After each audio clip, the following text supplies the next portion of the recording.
This is a First Alert Weather Special Report.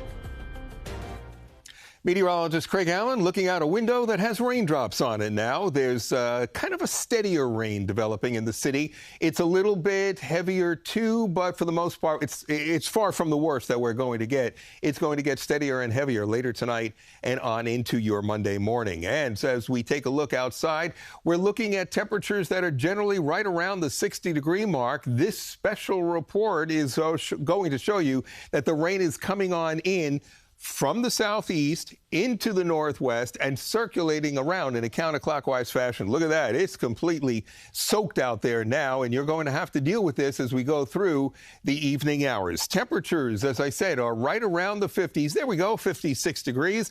The rain has definitely moved in now, northeasterly at 20 miles per hour, blowing the rain sideways at this point. It's a first alert weather day right through this evening, right through tonight, and right on into Monday because of this nor'easter. A 1 to 3 inch rainfall, 40 to 60 mile per hour winds, coastal flooding and erosion from the coastal flooding and the tides that will be eating away at the dunes. Tree damage and power outages, that's always a possibility. I think the highest risk of this happening is right along some of the coastlines, especially across Long Island and down the Jersey Shore. Because as you can see here in the darker green, this is a coastal flood warning.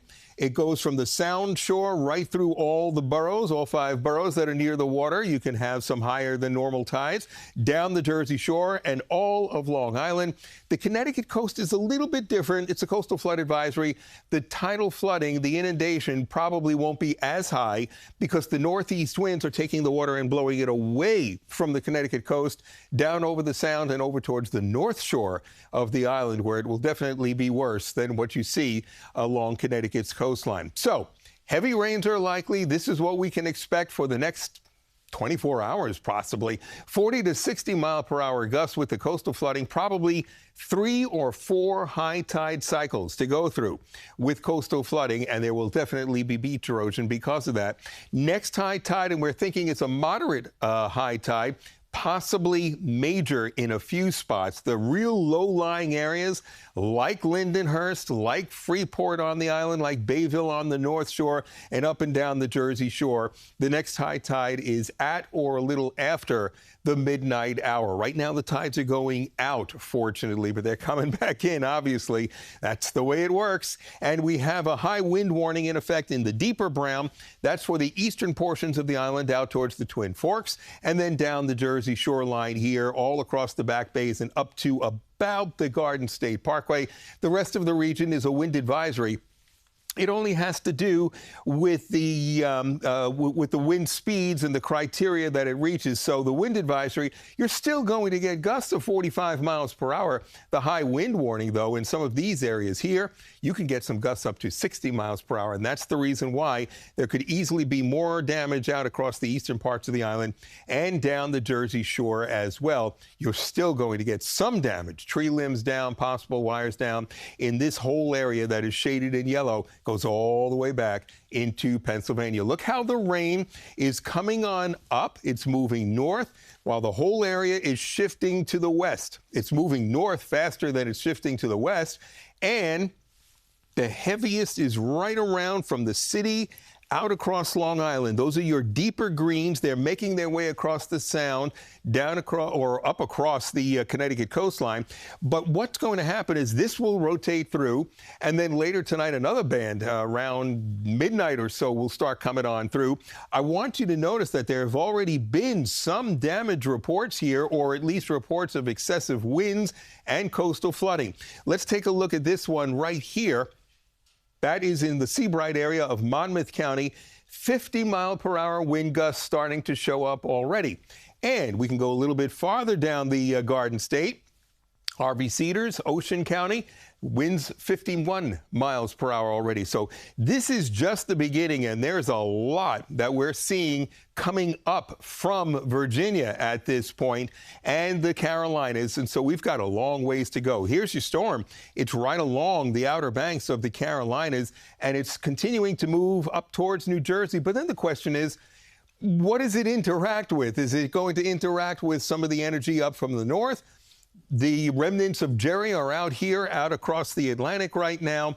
We have a whole bunch of players here, and the pieces to this puzzle are just not fitting as to how long we're going to see this last. But the wind gusts, they're running around 25 to 35. And once again, here are the local storm reports, as you could see. So we go right ahead and we see the rain that's backing in on Futurecast. Here's your storm, and everything is moving in a counterclockwise fashion now. So the storm is moving north a little bit.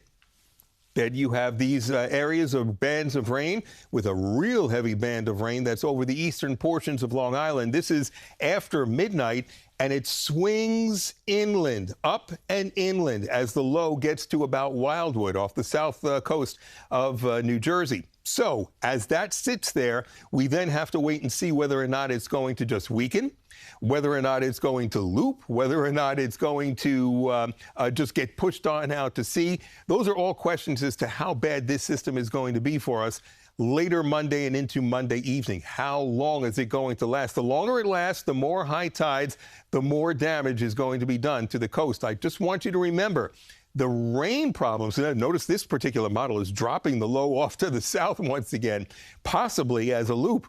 But what happens here is that the rain is not going to be the main factor for this storm. Oh, yeah, there'll be, 1 to 3 inches of rain for just about everybody. But the bigger question is going to be just how much rainfall we get over time. And this particular model, the graph, it just updated. Take a look at some of these numbers again, mostly to the east, mostly to the south. But now it's showing across Long Island and Connecticut over 2 inches of rain, and in some cases, the heaviest downpours where the rain lingers and keeps training in from off the ocean, we could have over 3 inches of rain. And notice how it lessened the amounts of rainfall back across the western parts of New Jersey. So you'll get wet. Definitely it's going to be raining here, but the heaviest rains are going to be along the coastline. This is a coastal storm. It's a nor'easter, so look for the worst effects to be in that area. 61 will be our high on Monday. We're still going to consider it a first alert weather day. Has to be because of the winds and the tidal flooding and the rain that will continue to fall. Tuesday, just some leftover rainfall, and then from Wednesday on, it will start to calm down and turn out pretty nice for fall, actually. But we've still got to go through this evening, we've got to go through tonight, and we've got to go through just about all of Monday. We'll keep you updated. We'll be back on every hour here, and that will at the top of the hour. And we're also going to start at 4 a.m. for tomorrow morning. So Tony, Mary, Chris, they'll be with you at 4 a.m. rather than 4:30. I know there's no school, but you'll be going to work. A lot of you will be heading out the door, and we'll get an early start for you tomorrow to keep you abreast of all the conditions for this first alert weather system. This has been a First Alert Weather Special Report.